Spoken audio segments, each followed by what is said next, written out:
Hello दोस्तों, स्वागत है आप सबका आपके अपने इस यूट्यूब चैनल पर जिसका नाम है अज्जू भैया स्टडी पॉइंट। और आज हम आपके लिए लेकर आए हैं क्लास नाइन्थ का chapter 9 forces and laws of motion. तो सबसे पहले हमारे पास जो क्वेश्चन दिख रहा है हमको, बोला है which of the following statement is not correct for the object moving along a straight path in accelerated motion.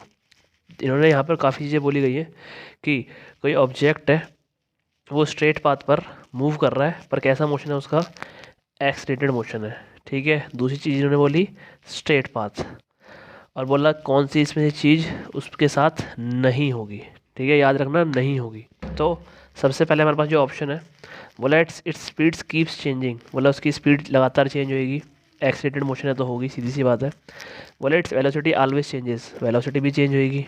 ठीक है, वेलोसिटी और स्पीड में कोई ज़्यादा फर्क होता नहीं है। नेक्स्ट में बोला it always goes away from the earth, बोला अर्थ से दूर चले जाएगा। तो कैसा ऐसा हो सकता है कि वो अर्थ को ही छोड़ के चले जाए कहीं दूर, दूसरे प्लेनेट पे चले जाए? तो ऐसा पॉसिबल नहीं है। ठीक है, a force is always acting on it, और सीधी सी बात है, अगर जब हमको एक्सेलरेशन मोशन करना है, ठीक है, एक्सेलरेटेड मोशन करना है, तो हमको कोई ना कोई फोर्स लगातार उस पर लगानी पड़ेगी। ठीक है, तो ये भी सही है। तो जो ऑप्शन सी है हमारा, ठीक है, वो गलत हो जाएगा। नेक्स्ट क्वेश्चन में चलते हैं। बोला inertia when object tend to cause the object, बोला इनर्शिया की वजह से ऑब्जेक्ट में क्या होता है। ठीक है, इनर्शिया हमें पता है क्या होता है, वो रेजिस्ट करता है चेंज को। ठीक है,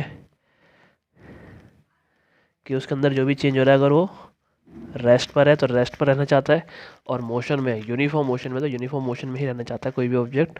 उसकी इस प्रॉपर्टी को क्या बोला जाता है, इनर्शिया बोला जाता है। ठीक है, अब उन्होंने बोला है कि जब किसी ऑब्जेक्ट पर इनर्शिया क्या करवाता है, बोला इट इंक्रीज इट स्पीड, नहीं, उसकी स्पीड को इंक्रीज नहीं करवाता है, ना ही डिक्रीज करवाता है। बोला resist the change in the state of motion, जो भी हमने बोला। ठीक है, C part again, C option हमारा सही हो जाएगा। ठीक है, बोला एक ऑब्जेक्ट है जिसका मास 2 kg है, स्लाइडिंग विथ है कॉन्स्टेंट वेलोसिटी। ठीक है, कॉन्स्टेंट वेलोसिटी से चलता चल रहा है। ठीक है, कितनी वेलोसिटी है वो, 4 metre per second on a frictionless horizontal table. The force required to keep the object moving with the same velocity, बोला कि हमको क्या फोर्स लगानी पड़ेगी जिससे वो इसी वेलोसिटी से आगे मूव करता रहे हमेशा। ठीक है, तो यहाँ पर ध्यान रखना, उन्होंने बोला है फ्रिक्शनलेस, तो यानी कोई उसको रोकने वाला नहीं है। तो जब कोई रोकने वाला ही नहीं है, तो हमको क्या एक्स्ट्रा फोर्स लगानी पड़ेगी, तो हमको कोई भी फोर्स नहीं लगानी पड़ेगी। ठीक है, ये गैलीलियो का एक एक्सपेरिमेंट था। ठीक है, तो उन्होंने भी यही बात बोली थी कि जब कोई ऑब्जेक्ट किसी इंक्लाइंड फ्रिक्शनलेस प्लेन पर मूव करता है, तो वो लगातार मूव करता रहता है। ठीक है, नेक्स्ट क्वेश्चन जो हमारे पास है, बोला if the mass of the body is double and its velocity becomes half then the linear momentum of the body will. हमको पता है मोमेंटम क्या होता है भाई, P equals to M into V. ठीक है, उन्होंने क्या बोला, बॉडी इज डबल, मास जो तुम्हारा मास है उसको तुम डबल कर दो। ठीक है, और ये कोई हमारा P2 हो गया सपोज। ठीक है, और वेलोसिटी को हाफ कर दो, तो क्या फ़र्क पड़ेगा हमारे लीनियर मोमेंटम में, तो कैंसिल हो जाएंगे। क्या आ जाएगा अगेन हमारे पास एम इन टू वी, यानी कोई फ़र्क नहीं पड़ेगा, तो रिमेन्स सेम।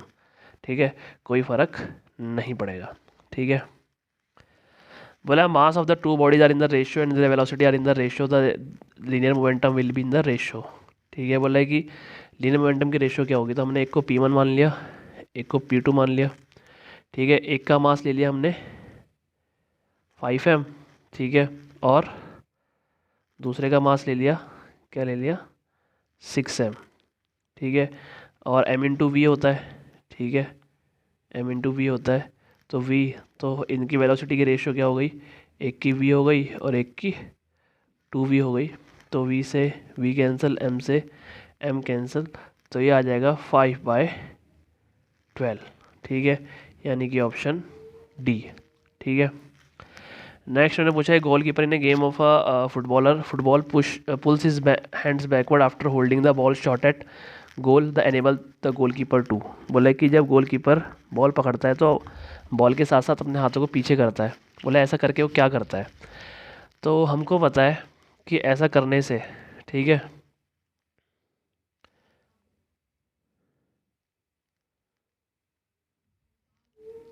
ऐसा करने से वो जो rate of change of momentum है, ठीक है, उसको कम कर देता है। ठीक है, जिससे फोर्स कम हो जाती है, और फोर्स कम होएगी तो उसके हाथों पर चोट भी कम लगेगी। तो हम देखते हैं, exert a large force on the ball, नहीं। ठीक है, reduces the force exerted by the balls on the hands, बोला ये करता है, पर किस वजह से करता है वो? D option, decrease in the rate of the change of momentum, rate of momentum को चेंज करके वो फोर्स को कम करता है। ठीक है, तो ऑप्शन डी। वैसे ऑप्शन बी भी हमारा सही हो सकता है, पर हम ऑप्शन डी, क्योंकि इनिशियल कहाँ से शुरुआत हुई है उसकी, हम उसको लेते हैं। The unit of measuring the momentum of a moving body. ठीक है, यूनिट क्या होती है अभी मोमेंटम की? हमको पता है पी हमारा क्या होता है, एम इंटू वी, मास की होगी के जी। ठीक है, और वेलोसिटी की हो गई मीटर पर सेकंड। तो देख लो कहाँ पर है ये, K G M S, P option. ठीक है, an athlete does not come to rest immediately after crossing the winning line due to the. ठीक है, बोला हमने देखा कि कोई एथलीट, ठीक है, क्या हो रहा है, भागता भागता आ रहा है, पर जो क्रॉसिंग लाइन रहती है उसको पार करने के बाद भी वो नहीं रुकता, थोड़ा बहुत रन करता है। ठीक है, ऐसा क्यों करता है? ठीक है, तो बोला है इनर्शिया ऑफ मोशन। ठीक है, उस टाइम पर उसमें क्या होता है, इनर्शिया आ जाता है। ठीक है, इनर्शिया होता ही है वैसे बेसिकली। तो इनर्शिया ऑफ मोशन की वजह से वो क्या करता है कि उसकी बॉडी हमेशा मोशन में ही रहना चाहती है। ठीक है, इनर्शिया। ठीक है, तो इसलिए वो क्या करता रहता है, कुछ देर कुछ दूरी तक मूव करता रहता है। ठीक है, जब तक कि अपनी फोर्स कम ना कर दे। A plate, a ball and a child all have the same mass, that one having more inertia. बोला एक प्लेट का, एक बॉल का, एक चाइल्ड का, तीनों का मास सेम है, तो बताओ कि किसका इनर्शिया ज़्यादा होगा। ठीक है, तो हमको पता है मास हमारा क्या होता है बेसिकली,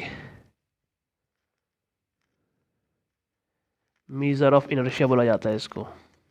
ठीक है, कि इसी से पता चलता है कि भाई किस बॉडी का कितना इनर्शिया होगा। अब इन्होंने क्या बोला कि भाई सबका मास सेम है, चाहे वो बच्चा है, चाहे प्लेट है, चाहे बॉल है।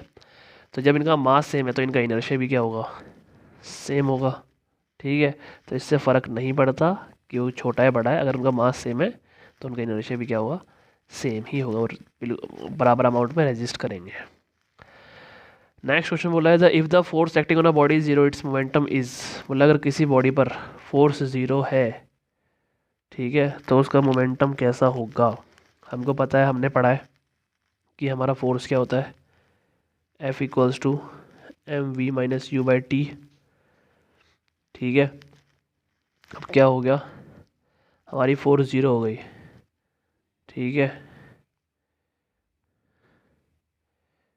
तो टी को मैं उधर भेजता हूँ तो वो भी ज़ीरो हो जाएगा, तो मेरे पास यहाँ पर बचेगा M V minus M U. और अगर मैं एम यू को इधर भेजता हूँ तो हमारे पास बन जाएगा ये M U equal to M into V, यानी मोमेंटम क्या रहेगा, सेम रहेगा, कोई चेंज उसमें नहीं आएगा, हमारा मोमेंटम जो रहेगा कांस्टेंट रहेगा। ठीक है, तो ऑप्शन भी हमारा सही हो जाएगा।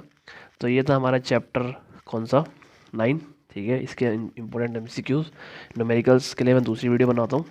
ठीक है, तब तक अपने दोस्तों को शेयर कीजिए, लाइक कीजिए, सब्सक्राइब करना ना भूलें। धन्यवाद।